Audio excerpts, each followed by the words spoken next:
are now tuned in to Real Truth and Power, the show that uplifts the community with health, wealth, and knowledge of self. Here's your host, Everett Winchester.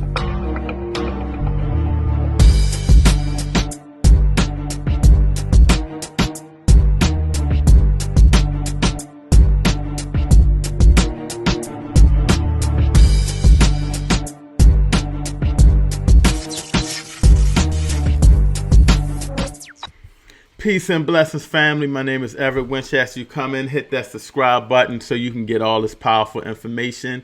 Welcome to the Real Truth and Power podcast, where we will provide health, wealth, and knowledge of self to uplift the Black community. As you guys know, if you're regular followers, if you're new, I'm from Baltimore, Maryland.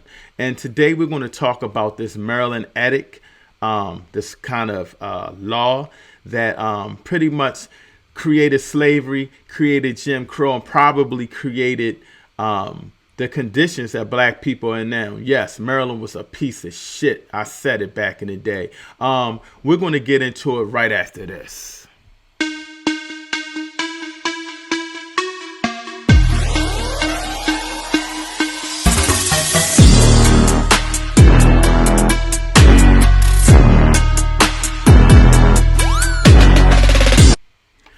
All right, again, family, please hit that subscribe button and please like and share. We need to get this information out to our people. It's very important. I wanted to talk to you about this Maryland Edict. The Maryland Edict was pretty much started dealing with the first 20 free Black people in America. Now, I'm not talking about before Christopher Columbus. I'm talking about during the 13 colonies that were documented. Now, it's kind of debatable whether these Black people were free slaves, but more likely they were indentured servants. And here's the story on that. These 20 Black people, they were rescued from a Portuguese slave ship. Now, we all know the Portuguese weren't shit either. In fact, their slavery tactics were probably worse than America's, but I'll digress on that. So this Dutch vessel rescued these 20 Blacks and brought them to America. And here's where we kind of figured that they probably were indentured servants. These 20 Blacks were traded for the white people here, the settlers here, for food and for shipping supplies. Now, here's how we figure they were indentured servants, because records show that after 5 years, these 20 Blacks could have a right to buy land. These 20 Blacks could carry weapons, and these 20 Blacks, of course, they could go and they could worship white Jesus. Of course, that's another slave thing too, but we'll get into that another time.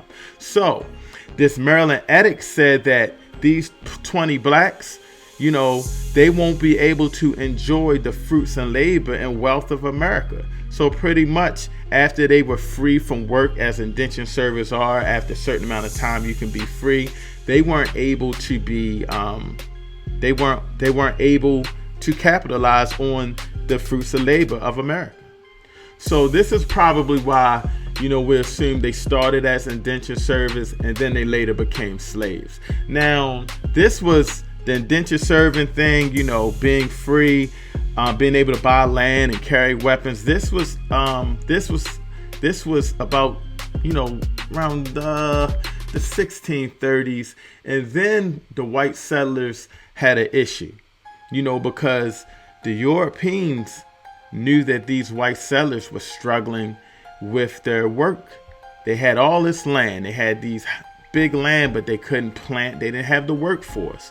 So it really gets tricky after this. Now, this indentured servant or whatever they were before they probably became slaves, you know, this ability after 5 years to be able to purchase land and everything lasted to about, you know, the 1630s. Now, these white settlers, man, they had all this land, but it was terrible. They didn't have a workforce. So that got back to the white people that would come over as indentured servants. You know, white people would work and then, you know, kind of not the same slavery. They were indentured servants. They would come over, work, and be free.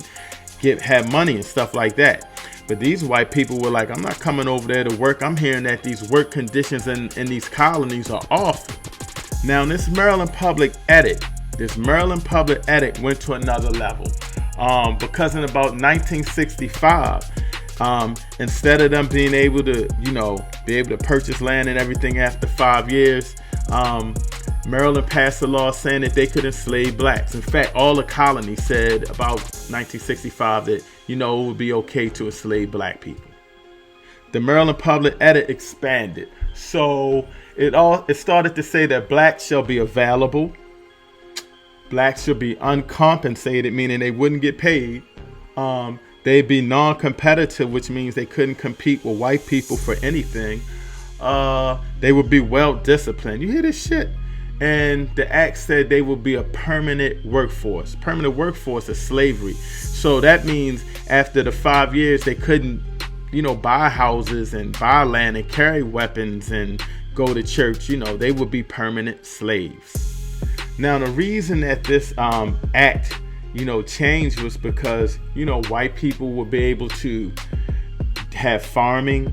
They would be able to build their houses. They would be able to take care of their crops, raise crops, etc. So in about the 1960s, all the black colonies decided to go with this slavery thing. But oh no, that wasn't enough. You see, back in the day, if you were converted before you were brought to America to a Christian, or if you were converted while you were a slave here in America as a Christian, you could be freed. And the slave owners didn't like that. So the Maryland Edict Act expanded again.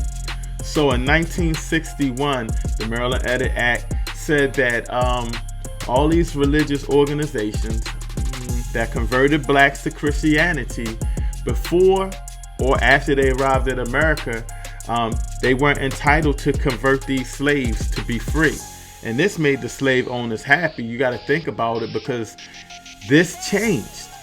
Check this out. Because of this Maryland Edict Act expanding to say that they couldn't be converted, couldn't become free after they were converted to Christianity, all the colonies now said, you know what, we're just going to make all these black people permanent slaves.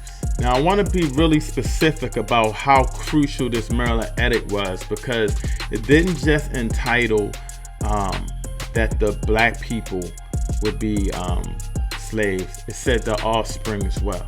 I want you guys to think of that, how all of this came to be, and where we are now with the Constitution.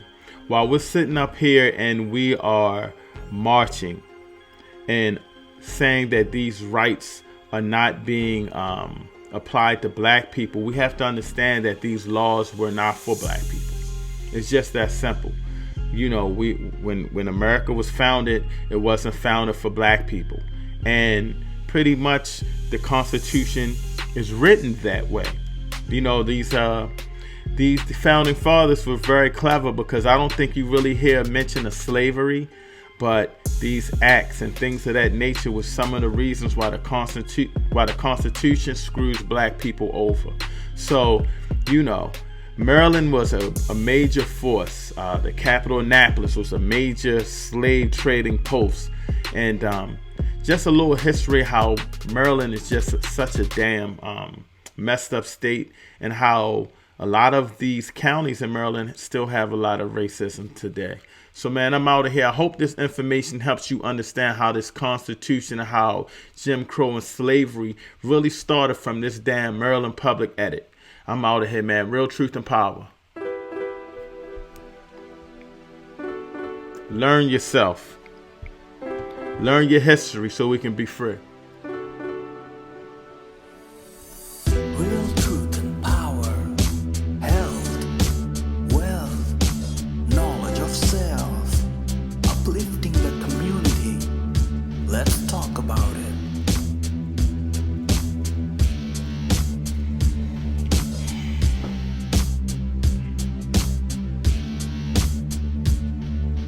Real truth and power.